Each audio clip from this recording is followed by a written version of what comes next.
नमस्कार, आप देख रहे हैं लाइव सीरीज। मैं हूं अयाज। देखिए कि गोपालगंज के थावे प्रसिद्ध मंदिर पर बड़ी चोरी की घटना हुई है। सुबह से इस घटना के उद्भेदन में पुलिस टीम डीआईजी पहुंच रहे हैं। अभी फिलहाल छपरा सारण के डीआईजी पहुंचे हुए हैं। उन्होंने यहां पर इंस्पेक्शन किया और यहां की पूरी तरह से जांच किया है। मंदिर परिसर में जाकर उन्होंने देखा कि किस तरह से क्या वारदात हुई है। हालांकि बताया जा रहा है कि जो घटनाएं हुई हैं लगभग 1 करोड़ से ज़्यादा की चोरी के मामले सामने आ रहे हैं। डीआईजी नीलेश कुमार यहाँ पहुँचे थे। उन्होंने यहाँ पर जांच की। साथ में एसपी एसडीपीओ सहित तमाम जो थाना प्रभारी थे वो लोग मौजूद थे। उन्होंने साफ तौर पे कहा है कि जो दोषी हैं उन पर कार्रवाई की जाएगी। सूचना के मुताबिक यहाँ पर थावे दुर्गा मंदिर पर टीओपी है, जहाँ पर टीओपी प्रभारी सहित यहाँ जो सुरक्षाकर्मी थे उन्हें निलंबित कर दिया गया है।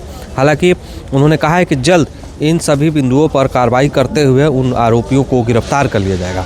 आपने देखा होगा कि किस तरह से सीसीटीवी में जब आया था वो दो की संख्या में जो चोर थे पीछे की तरफ से सीढ़ी लगाकर मंदिर परिसर में एंट्री करते हैं और एंट्री करने के बाद बड़े कटर से ताला काटकर गर्भगृह से एक जो है दान पत्र उठा ले जाते हैं, जिसकी लगभग वेट 50 किलो बताया जा रहा है और करोड़ों रुपये की मुकुट और गले की हार वो लेकर चले गए थे। जिसके बाद से ही पुलिस हरकत में आ गई थी और उसके बाद से ही जो है कार्रवाई तेज़ कर दी गई है। छपरा में भी एक इसी तरह की घटनाएं हुई हैं जिस पर डीआईजी ने कहा है कि उस पर भी कार्रवाई की जा रही है। लेकिन तमाम जो ये बड़ी घटनाएं हैं एक अपने आप में एक बड़ा सवाल पैदा कर रही है कि एक बगल में टीओपी था, मंदिर परिसर के अंदर से इतनी बड़ी चोरी की वारदात हो गई, सीसीटीवी लगे थे, लेकिन ऐसी वारदात एक सवाल भी खड़ा करती है। तो डीआईजी जब यहाँ पहुँचे हैं क्या कुछ कह रहे हैं, सुनिए।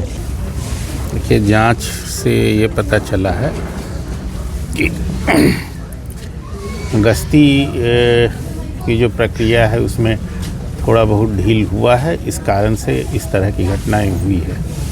तो जिन पदाधिकारियों की लापरवाही परिलक्षित हुई है उन पर कार्रवाई हो रही है और हम लोग कोशिश कर रहे हैं कि ये जो गोपालगंज की घटना है और दो छपरा की जो छोटी घटना है वो दोनों हमारे लिए बहुत इम्पॉर्टेंट है और पुलिस के लिए एक बहुत बड़ा चैलेंज है। और हम इस चैलेंज को सारण पुलिस और गोपालगंज पुलिस की तरफ से एक्सेप्ट करते हुए आपको भरोसा दिलाते हैं कि इस केस में हम लोग सही दिशा में आगे बढ़ रहे हैं और जल्द ही आप लोगों को कोई रिकवरी का न्यूज़ और अच्छे न्यूज़ देंगे। लेकिन पता चल पाए कि इनकी संख्या कितनी थी और किस एरिया के या इलाके के रहने वाले होंगे? नहीं, ये अभी अनुसंधान का विषय है।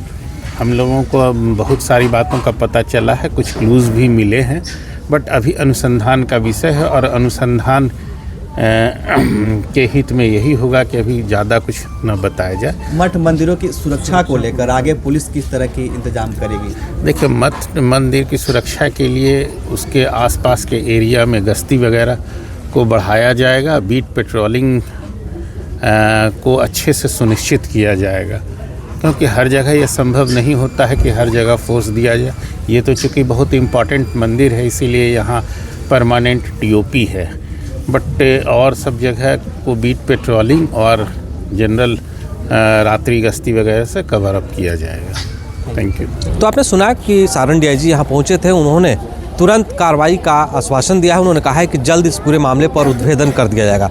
उन्होंने यहाँ पर टीओपी प्रभारी सहित जो सुरक्षाकर्मी थे उन्हें निलंबित कर दिया है। उन्होंने कहा है कि जो छपरा में भी कांड हुआ है उस पर भी जल्द उद्भेदन किया जाएगा। इसे गंभीरता से लिया जा रहा है। इतनी बड़ी वारदात कैसे हुई है, इन सभी बिंदुओं पर जांच की जा रही है। एफएसएल की टीम यहाँ आई थी, डॉग स्क्वाड की टीम भी पहुंची हुई थी, उसके द्वारा जांच किया जा रहा है। उन्होंने आश्वासन दिया है कि हम लोग लगभग जिनके द्वारा चोरी की गई उनके आसपास तक पहुंच गए हैं। कोशिश है कि 48 घंटे के अंदर इस पूरे कांड का उद्भेदन कर देंगे। आप देख लाइव सीरीज, मैं हूँ गोपालगंज से आया आसन।